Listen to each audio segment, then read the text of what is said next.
Takdir berasal dari kata serapan bahasa Arab, dibentuk dari dua kata yakni qada dan qadar. Qada artinya ketetapan, sunnatullah atau hukum alam. Mencakup hukum sebab akibat, hukum tarik-menarik dan sebagainya. Hidup selalu dibingkai dalam koridor the law of universe yang berlaku secara adil tanpa diskriminasi, sekaligus akurat atau presisi. Qadar artinya kapasitas yang dibentuk lewat perjalanan panjang diri kita. Saat ini kita punya kapasitas yang ditentukan oleh ucapan kita di masa lalu. Qadar setiap orang tentu pasti selaras dengan prinsip keadilan yang melandasi bekerjanya hukum semesta. Misalkan, Tuhan tidaklah secara semena-mena menetapkan isi dompet dan rekening Anda selalu tipis serta minimalis. Jika ada di antara Anda yang miskin sejak lahir, maka itu adalah buah dari karma buruk di kehidupan lampau. Atau memang itu adalah ketetapan buruk jiwa agung yang harus belajar dari sekolah kehidupan dengan badan yang baru. Faktanya, jika Anda sungguh-sungguh berusaha membenahi diri dan memperbaiki karya sembari menata medan energi Anda, nasib finansial Anda pasti berubah. Berapapun isi dompet dan rekening Anda pada saat ini, Anda sendiri yang menciptakan realitasnya melalui pilihan laku atau tindakan Anda. Itulah kadar Anda yang dibentuk oleh karma Anda sendiri. Karma itu pula yang membatasi pilihan-pilihan ketika Anda hendak memenuhi keinginan diri. Kadar menentukan sejauh mana kehendak atau kemauan pribadi Anda bisa dipenuhi. Segala pilihan yang Anda lakukan saat ini akan menciptakan kadar atau kapasitas Anda di masa depan. Adalah kepercayaan ilusif misalnya. Jika Anda percaya bahwa Anda ditakdirkan akan patah hati di usia 29 tahun, padahal hidup dan masa depan adalah samudra kemungkinan. Patah hati adalah sebuah kemungkinan. Patah hati terjadi sebagai akibat dari pilihan Anda sendiri. Jika itu terjadi pada usia 29, bukan berarti Tuhan telah menetapkan sebelumnya. Di usia tersebut sesuai keadilan Tuhan. Patah hati menimpa Anda karena semua variabel karma yang berupa buruk sudah Anda penuhi. Variabel karma yang berbuah tersebut adalah hasil pilihan Anda sepenuhnya. Segala peristiwa berada di dalam samudra kemungkinan dan tidak akan terjadi jika Anda memang tidak memilihnya atau tidak menciptakan faktor penyebabnya. Mengapa manusia sering mengalami hal yang tidak dia inginkan? Karena pikiran, kata-kata, dan tindakannya justru membentuk medan energi yang menarik apa yang tidak dia inginkan itu. Anda akan mengalami hal-hal yang tidak Anda inginkan kalau Anda melakukan hal-hal tidak selaras. Jika pikiran, kata-kata, dan tindakan serba tidak sinkron, pastilah Anda menarik ketidakselarasan dalam hidup Anda. Maka kalau Anda tidak ingin celaka, jangan ceroboh. Hitung cermat langkah Anda dengan sepenuhnya mengikuti tuntunan dari Gusti. Anda pasti selalu selamat dan diselamatkan. Jadi pahami takdir dengan benar, sehingga hidup Anda menjadi progresif. Takdir itu dibangun atau diciptakan oleh Anda sendiri. Masa depan itu adalah probabilitas, bukan sebuah kepastian. Yang pasti adalah hukum semesta yang membingkai kehidupan ini. Kalau saat ini Anda menciptakan masa depan dengan cara yang benar, selalu mengikuti tuntunan dari Gusti yang Maha Agung, maka masa depan Anda pasti gemilang. Itulah ketetapan sesuai dengan hukum semesta yang adil dan presisi. Anda juga jangan pernah terbuai oleh ramalan indah, walaupun Anda pernah diramal oleh seseorang bahwa hidup Anda akan keren di usia 40 tahun. Tetapi Anda tidak menjalani prosesnya dan tidak memenuhi segala persyaratan yang dibutuhkan sesuai dengan hukum-hukum semesta, maka kehidupan keren itu tidak mungkin tercapai. Rancangan agung itu harus dicapai dengan langkah yang selalu benar mengikuti tuntunan Tuhan sepanjang waktu.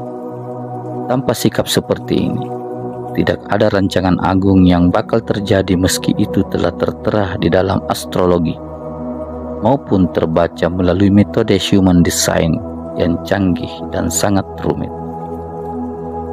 Kita adalah realitas gabungan antara dimensi material dan imaterial. Tubuh adalah bagian dari dimensi material, representasi dari atomic world. Disusun dari triliunan sel yang awal mulanya hanya satu sel berbentuk zigot. Tetapi diri kita bukan semata-mata zigot yang bertumbuh kembang saja. Kita adalah isi di dalam zigot tersebut yang sekarang terwadahi oleh satu sistem yang kompleks, yaitu tubuh. Yang menjadi isi dari tubuh adalah representasi dari dunia imaterial yang disebut dengan sang jiwa.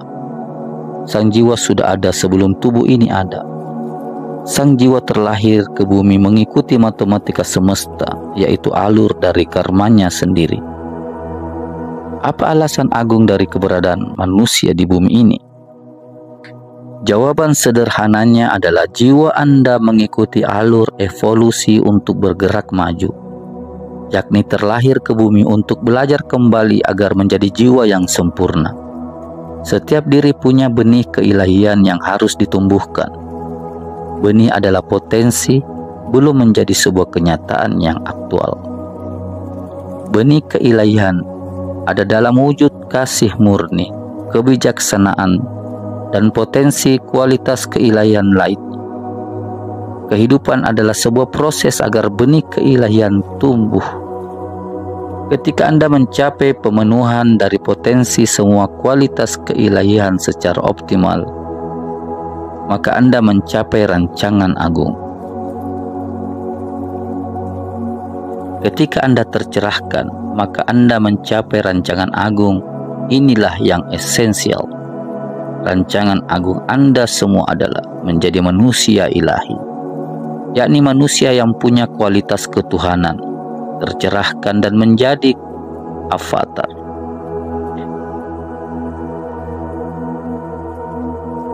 Apakah semua manusia pasti akan sampai ke tataran tercerahkan?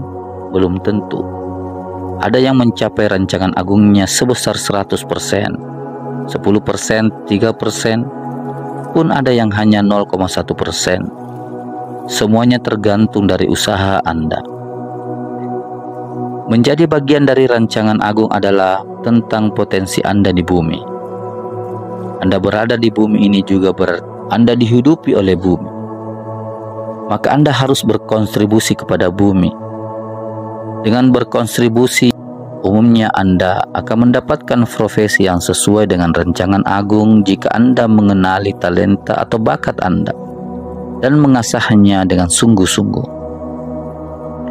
Contohnya, Anda sedang berkecimpung mengolah tanah. Bahkan Anda cenderung bisa berkomunikasi dengan tanaman, atau setidaknya tangan Anda dingin saat memegang tanaman. Maka rancangan agung Anda secara profesional adalah menjadi petani. Jika Anda dianugerahi kemampuan artistik, maka rancangan agung Anda secara profesional adalah menjadi seniman. Rancangan agung yang sifatnya profesional ini kemudian harus disesuaikan dengan rancangan agung sebagai manusia. Profesi apapun yang dijalankan perlu dipastikan bahwa dapat mendukung pencapaian rancangan agung yang bersifat universal, menjadi manusia tercerahkan dan menjadi jiwa ilahi. Bagaimana penerapan dari kesadaran akan adanya rancangan agung? Saat Anda tekun bermeditasi atau hening untuk memurnikan jiwa, maka secara natural dan bertahap Anda akan mengenali talenta atau bakat Anda. Saat Anda mengasah talenta atau bakat itu, maka Anda pasti mempunyai keahlian yang menopang tercapainya keberdikarian dan keberlimpahan. Tetapi dalam menjalankan profesi yang sesuai bakat atau talenta, jangan pernah Anda berlaku aniaya, lahan diberi pupuk dan pestisida sintetik yang hanya melejitkan produksi tapi tidak memuliakan tanah dan malah merusaknya. Jika Anda berbuat seperti itu, maka meditasi atau hening Anda dan segenap teori spiritual karena dicengkram keserakahan. Tindakan demikian menjauhkan Anda dari pencapaian rancangan agung sebagai manusia. Sebagai contoh, saat Anda menjadi petani, jangan hanya mengejar keuntungan semata. Demi untung besar lahan pertanian Anda dijahati. Tindakan seperti ini menciptakan ironi. Lewat hening, Anda mencoba menghapus dosa. Namun dalam pekerjaan sehari-hari, Anda membuat dosa yang nyata secara berulang. Hal tersebut merupakan tindakan penipuan kepada Tuhan. Hal itu pula yang merupakan contoh pekerjaan yang tidak selaras dengan rancangan agung sebagai manusia.